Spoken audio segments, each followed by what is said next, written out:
माँ बोली तुम्हें अपनी बहन के साथ सोना पड़ेगा। मैंने कहा क्या कह रही हो माँ? माँ बोली हाँ बेटा, घर की इज्जत है। कोई बात नहीं, भाई मेरा इज्जत लूट नहीं रहा है, बल्कि इज्जत बचा रहा है।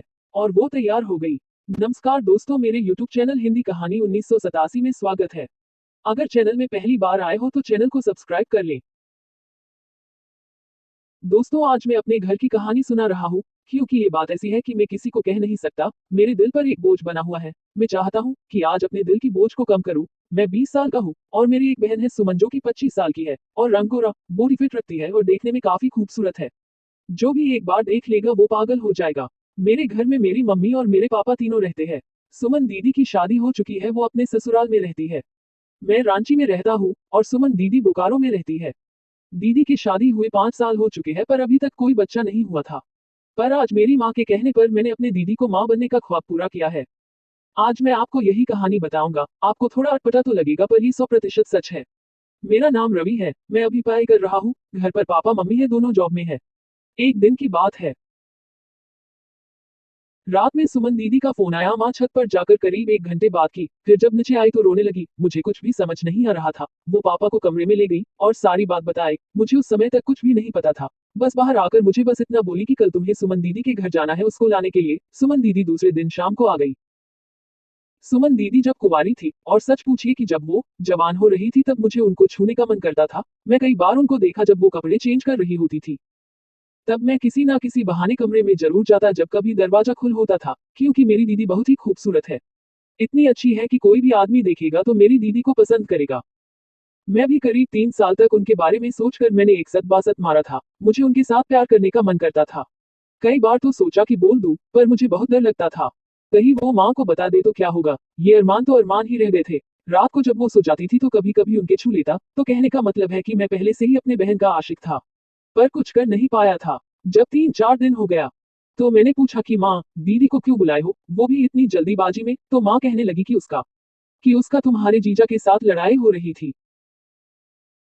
आजकल, इसलिए मैंने सोचा कि चलो उसका दिल बहल जाएगा। फिर कुछ दिन के बाद एक दिन माँ मुझे पार्क में ले गई और बोली, देख बेटा, पापा आज नहीं है, इसलिए तुमसे एक बात कह रही हूँ। ये घर की इज्जत है, घर में ही रखना। इस काम में पापा को कुछ भी पता नहीं चलनी चाहिए। तो मैंने माँ से कहा कि माँ, कौन सी ऐसी बात है जो आप कह रहे हैं? आपके लिए तो मेरी जान हाजिर है, आप मुझे बताओ प्लीज। तो माँ कहने लगी, मुझे सुमन ने बताया है कि वो अपने पति से मां नहीं बन सकती। दिक्कत उसके पति में है। पर इस बात को उसके ससुराल वाले नहीं मान रहे हैं। कहते हैं दिक्कत सुमन में है। तू अगर चाहता है कि तेरी माँ और तेरी बहन अगर खुश रहे तो तुम्हें एक काम करना पड़ेगा। मैंने कहा मैं क्या कर सकता हूँ? जब दिक्कत उसके पति में है तो उसका इलाज करवाना चाहिए। तो माँ बोली वो इलाज नहीं करवाना चाहता है, वो तेरी बहन की सौतन लाना चाहता है।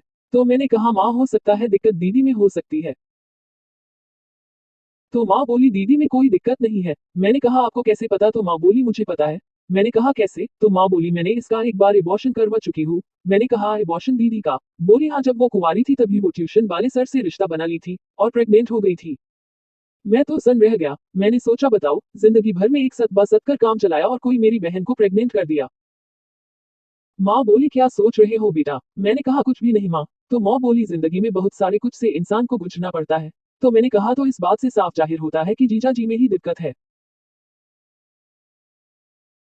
माँ बोली हाँ, अगर तुम्हारी बहन 1 साल के अंदर माँ नहीं बनी तो वो दूसरा शादी कर लेगा। मैंने कहा तो मैं क्या कर सकता हूँ? तो माँ बोली तुम्हें अपनी बहन के साथ सोना पड़ेगा। मैंने कहा क्या कह रही हो माँ? माँ बोली हाँ बेटा, घर की इज्जत बचाने के लिए तुम्हें ये काम करना पड़ेगा। मैंने कहा ठीक है, पर दीदी वो क्या ये? तो माँ बोली तू चुप हो जा। मैंने बात किया था दीदी से, पहले तो नहीं मान रही थी, पर आज वो मान गई है। बोली कोई बात नहीं, भाई मेरा इज्जत लूट नहीं रहा है, बल्कि इज्जत बचा रहा है। और वो तैयार हो गई। तो दोस्तों अब मेरे घर में एक दुल्हन आती है और उसका सेज सजाने का काम होता है। और दूल्हे दुल्हन के मन में लड्डू फूट रहे होते हैं। बस यही हाल मेरे घर में था। मैं भी सोच रहा था कि रात को दीदी के साथ कैसे होगा। माँ भी खुश थी कि अब तो सुमन माँ बन जाएगी और शायद सुमन दीदी भी खुश होगी। मैं तो कुछ ज्यादा ही खुश था। बरसों की चाहत आज जो पूरी हो रही थी। जिसको जवान होते देख देख आज मैं उसके साथ प्यार देने वाला था। जब से दीदी को ये बात पता चल गया कि मैं मान गया हूँ, वो मेरे सामने नहीं आ रही थी। रात को मैंने खाना खाया, दीदी अपने कमरे में ही खाना खाए और रात को करीब 10 बज गए थे। माँ बोली जा बेटा जा, इज्जत रख ले। मैंने माँ को कहा आप चिंता नहीं करो और माँ अपने कमरे में सोने चली गई। मैं दीदी के कमरे के पास पहुंचा तो दरवाजा अंदर से सटाया हुआ था। मैंने दरवाजे को खोला, अंदर गया, दीदी पलंग पर बैठी थी। वहां जाकर खड़ा हो गया। दीदी मुझे देखी और बोली, क्या कहूँ, मुझे कुछ भी समझ नहीं आ रहा है। क्या ये सही है, क्या गलत है, मैं खुद सोच नहीं पा रही हूँ। पर इतना तो पता है कि अगर तुमने हेल्प नहीं किया तो मेरी जिंदगी बर्बाद हो जाएगी।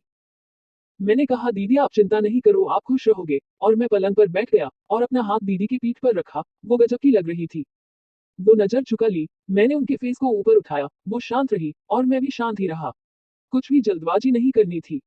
पर किसी को जल्दीबाजी थी, वो था मुझे। फिर मैंने दीदी को अपने बाहों में भर लिया। और तो आप लोग जानते होंगे क्या करना है। मैं उठा और दरवाजा बंद कर दिया। और दीदी को माँ बनाने में लग गए। आज मेरा सपना भी पूरा हो रहा है। इस तरह रात में कई बार हुआ, फिर हम सब सो गए। सुबह जब हुई, माँ मुझे मिली, पूछी कैसा रहा, तभी सुमन दीदी भी आ गई थी। मैंने कहा, मुझसे क्या पूछती हो, आप इन्हीं से पूछ लो। दीदी बोली, बहुत अच्छा रहा, आज तक ऐसा नसीब नहीं हुआ था। माँ बोली, बस मेरा अरमान पूरा हो जाए और तेरा घर बस जाए, मेरी तो यही तमन्ना है।